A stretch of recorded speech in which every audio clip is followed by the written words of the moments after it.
Corruption égale monopole plus pouvoir moins transparence. Cette formule n'est pas de moi, elle est de Robert Klitgard. Il a écrit dans ce livre Combattre la corruption de Robert Klitgard, Nouveaux horizons. Dans la dernière vidéo, nous parlions de la corruption comme étant le mal congolais. Il y a d'ailleurs une des autorités congolaises qui a expliqué que, à cause de la corruption, la RDC perdait 15 milliards de dollars chaque année. Vous imaginez avec un tel montant ce que serait ce pays. Je suis Trésor Mutombo, jeune Congolais et entrepreneur en communication.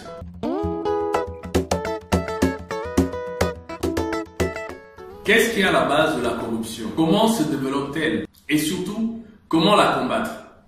La première chose qu'il faut comprendre, c'est que la corruption est partout. C'est un phénomène mondial. On ne peut pas dire que c'est une spécialité congolaise.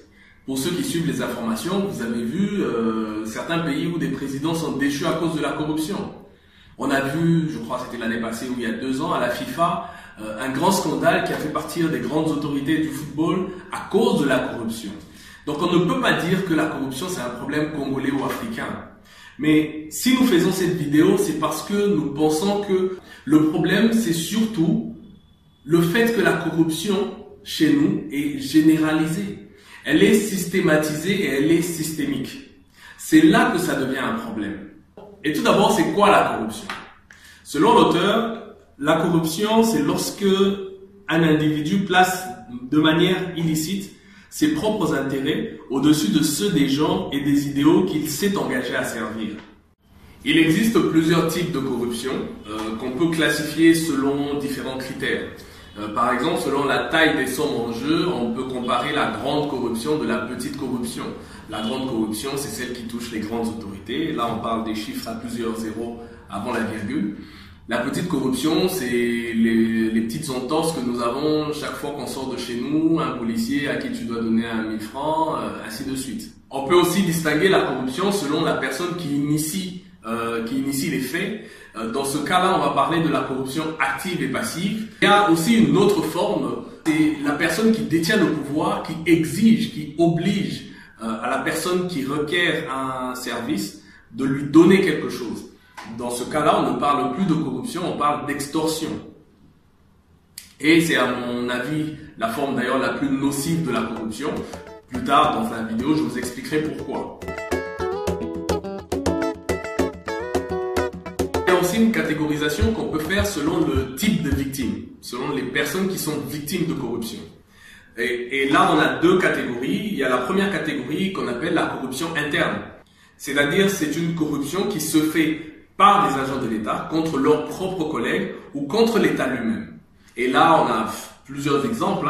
On peut parler du détournement des fonds publics, c'est-à-dire l'argent de l'État qui sort par une surfacturation ou par des prestations illicites sort du circuit de l'État. On peut parler par exemple de paiement retardé, où vous avez un agent recouvreur qui prend l'argent de l'État, ne va pas directement verser à la banque ou à la caisse, se permet de l'utiliser, donne ça à un cambiste, fait des bénéfices, récupère les bénéfices et prend l'argent initial, la somme initiale pour remettre maintenant dans la caisse de l'État. Donc on a les comptables qui récupèrent l'argent au niveau de la banque centrale pour une action quelconque, mais peuvent détourner cet argent pour autre chose pendant 1-2 semaines avant de réinjecter ça dans le circuit de l'État. Tout ça, c'est des formes de corruption interne qui sont contre les agents de l'État ou contre l'État lui-même. Et en fait, la corruption interne, c'est le lit de la corruption externe qui est notre deuxième catégorie. Lorsque les institutions de l'État regorgent déjà des pratiques illicites, il est très facile, dans ce cas-là, d'exporter ces pratiques vers l'extérieur. C'est logique. Donc, ce qui nous amène à notre deuxième type de corruption, qui est la corruption externe. Celle-là, elle est contre la population. Et dans cette forme de corruption, ça va du graissage de pâtes jusqu'à l'extorsion. Soit dit en passant, le graissage de pâtes, dans le livre, l'auteur explique que dans certains pays, ça a été perçu comme une bonne chose avec des effets positifs. Mais je vous explique pourquoi. Donc, vous avez des pays, c'est un peu notre cas aussi, où la législation, la réglementation est très lourde. Certaines procédures sont très longues. Vous avez un document que vous pouvez avoir en quelques heures, mais qui va vous faire 2 mois. Alors, graisser la patte d'un agent de l'État pour que ce document puisse sortir en 2 heures, ça peut être bénéfique. Mais ça devient un problème quand même. Ça devient un problème parce que généralement on a constaté que les agents de l'État en font désormais une obligation. C'est-à-dire que pour avoir le service qui peut être gratuit, on vous oblige de le payer. Je parlais de l'extorsion tout à l'heure. L'extorsion, pour moi, c'est la forme la plus nocive des corruptions. L'extorsion, c'est lorsque vous avez un agent de l'État qui vient, je vous donne un exemple, hein, c'est très courant, qui vient dans une entreprise, qui vous fait une imposition ridiculement élevée et vous oblige à négocier avec lui, sachant que vous n'êtes peut-être pas informé de tous vos droits. Même si vous négociez, le prix que finalement vous allez payer est toujours supérieur à celui que vous auriez normalement dû payer si vous avez payé le prix correct. Et cette forme de corruption est nocive parce que c'est ça qui pousse les contribuables à se lancer dans la clandestinité, dans l'informel. Ça crée une cassure entre l'État et la population. Ce qui est bien, c'est que la corruption n'est pas une fatalité. Il est possible de s'en débarrasser.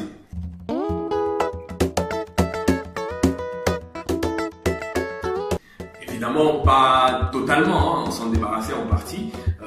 Il y a un économiste qui a dit que la corruption, c'est comme le sida, ça existe dans tous les pays.